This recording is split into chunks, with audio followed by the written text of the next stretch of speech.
Kamusta kayo? Kamusta ang bawat isa? Maayos! Ako'y nagagalak at natutuwa na ang lahat ay maayos at mabuti sa araw na ito. Bago ang lahat, nais ko munang ayain ang bawat isa upang pakinggan at damhin ang salita at presensya ng ating Panginoon para sa araw na ito. Ginoo, maaari mo bang unahan ang pagdarasal para sa araw na ito? Maraming salamat sa iyo, Ginoo. Ngayon, bago ang lahat, nais ko munang tignan at alamin kung sino-sino ang mga nakapagdalo sa araw na ito. Ngayon, tatawagin ko ang bawat isa sa kanilang mga pangalan at apelyido at ang sasabihin ninyo lamang ay present kung siya ay naririto at absent naman kung siya ay wala sa klase. Aba, nakakatuwa naman na ang lahat ay nakapagdalo sa ating klase. Ako'y nagpapasalamat sa inyong lahat. Bago natin simulan ng ating talakayan sa araw na ito, ano-ano ang natapos natin na aralin sa nakalipas na araw? Tama! Ang konsepto ng kakapusan. Ang ating bagong talakayan natin sa araw na ito ay ang kahalagahan ng pag-aaral ng economics. Ang layunin nito ay makapagbigay ng opinyon tungkol sa sitwasyon na maaari sa totoong buhay, na ilalapat ang kahulugan ng economics sa pang-araw-araw na pamumuhay at ang panghuli ay may lalahad ang mahalagang kahulugan ng economics. Sa araw-araw, ang tao ay laging nahaharap sa sitwasyong kailangan niyang pumili. Oo, pumipili ang tao sa mga bagay na nakapagdudulot sa kanya ng labis na kasiyahan at kapakinabangan. Gaya na lamang ng mga gamit na ating binibili. Bumibili tayo ng mga gamit na minsay nakakapagbigay na sa atin na kasiyahan at nakakapagbigay din ng labis na kapakinabangan.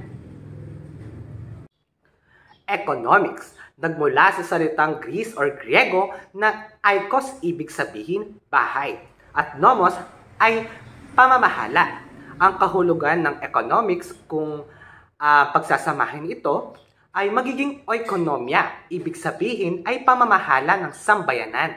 Ang economics ay pag-aaral kung paano tutugunan ang walang katapusang kagustuhan at pangangailangan ng tao sa pinakamahusay na paggamit ng pinagkukunang yaman.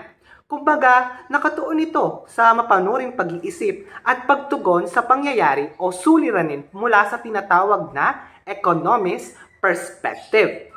Halimbawa na lamang nito ay ang pagpili ng mga gamit kung ano bang mas mura o mas mahal. Sa sitwasyong ito, may mga, for example, may mga nakita kang sapatos na gustong-gusto mong bilhin na naghahalaga ng mga 6,000. Ngunit nung ikay naghanap sa online, ikaw ay nakahanap ng mga nangangahalagang mga 600 lamang compared dun sa 6,000 na nakita mong gustong-gustong sapatos. Sinisikap nitong mapalawak ang kakayahan ng tao sa pagbuo ng matalinong desisyon.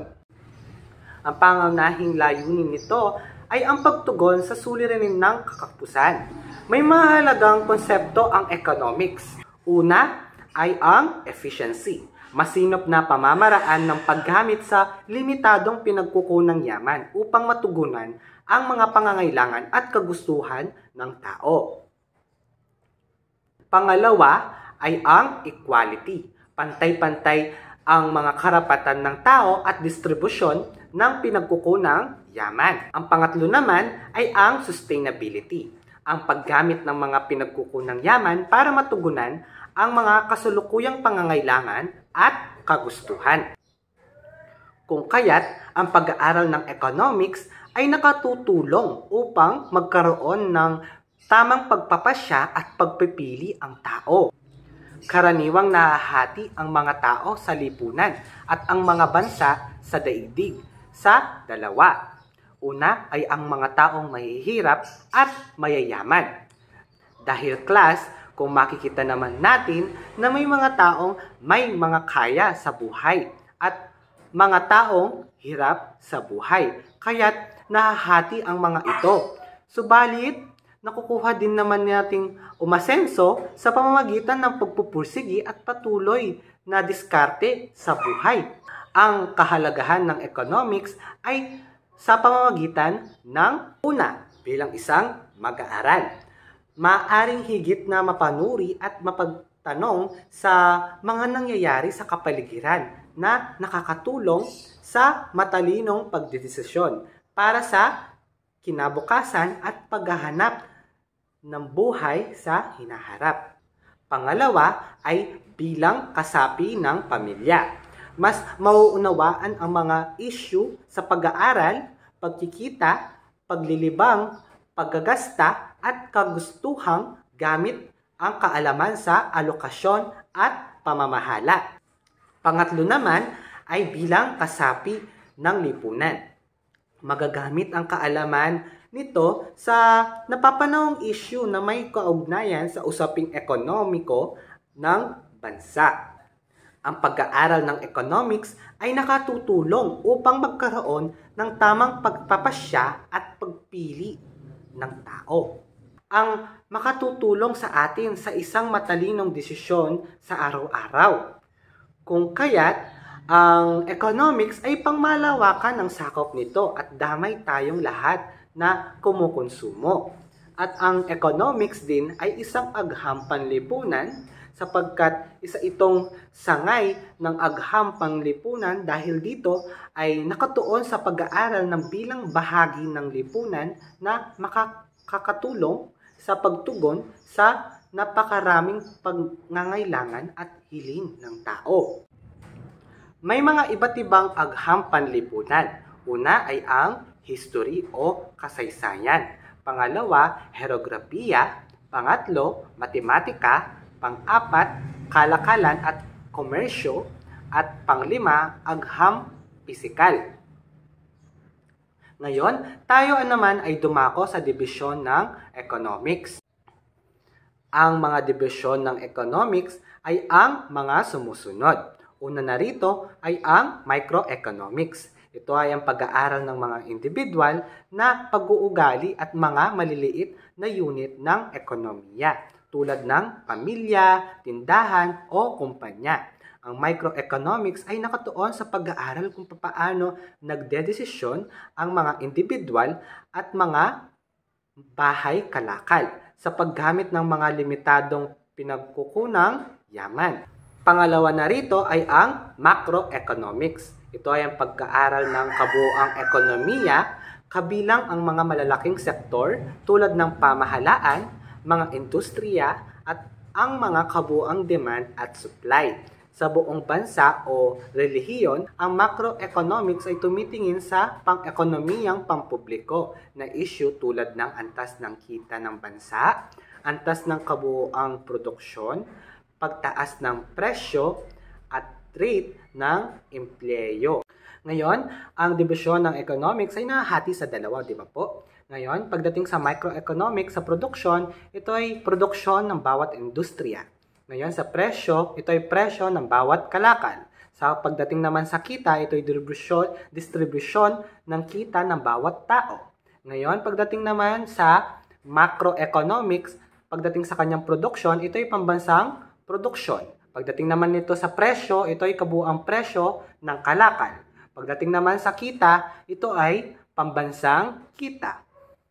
Ngayon, upang mas maintindihan natin ang dalawa, ang macro at micro, ang microeconomics ay tungkol sa galaw at desisyon ng bawat individual na unit, maaaring sambayanan, bahay kalakal at industriya. Pagdating naman sa macroeconomics, ito naman ay ang tumitingin sa kabuuang ekonomiya ng isang bansa. Pagdating naman sa macroeconomics, ito ay tumitingin sa kabuuang ekonomiya ng isang bansa. Ngayon, para sa ating aktibidad ay inyong sasagutan ang KWL chart or Know, Want, Learn na nasa ibaba at sasabihin lamang ang inyong nalaman, gustong mapag-aralan at kung ano ang iyong natutunan sa pagtapos ng ating talakayan sa araw na ito. Ngayon, matapos ninyong sagutan sa isang papel ang KWL chart, ay may mga pamprosesong tanong ito at dalawa ito. Una na narito ay ang sa iyong palagay, bakit mahalaga pag-aralan ang economics? Ngayon, pangalawa naman, bilang isang mag-aaral, papaano mo ma-apply ang iyong kaalaman patungkol sa economics o yung natutunan mo sa ating aralin ngayon sa araw na ito, paano mo siya ma-apply ngayon sa buhay?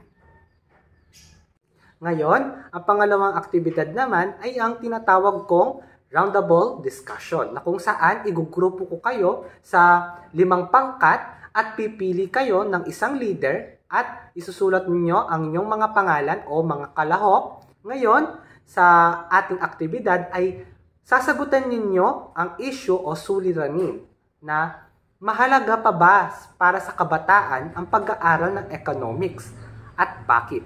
Ngayon, kapag may mga sagot na kayo o mga ideya na kayo sa aking tanong, isusulat ito sa papel at isa-isa sa inyo ay babasahin at sasabihin ang inyong mga sagot. Ngayon, para sa ating takdang aralin, ay inaasahan na gumawa kayo ng panghunab o reflection para sa inyong natutunan sa araw na ito. Ang bawat isa ay inaasahan na mabigyan ng kasagutan ang tanong na bakit kinakailangan pag-aralan ang economics sa ating bansa. Ang nabuong panghunab ay inaasahang babasahin sa araw ng ating muling pagkikita bago talakayin ang bagong talakayan. Ang nabuong panghunab ay isusulat sa papel at ipapasa ito bukas. Nais ko sana pasalamatan ng bawat isa sa inyong partisipasyon sa araw na ito at lubos kong ipinapasalamat ang bawat kaalaman ninyo na aking nalaman at inyong nalaman sa akin mula sa ating talakayan sa araw na ito at lubos kong pasasalamatan ang bawat isa sa inyong partisipasyon sa araw na ito. Ngayon, dito na nagtatapos ang ating talakayan araw na ito. Maraming salamat sa inyong pakikinig. Paalam. Thank you!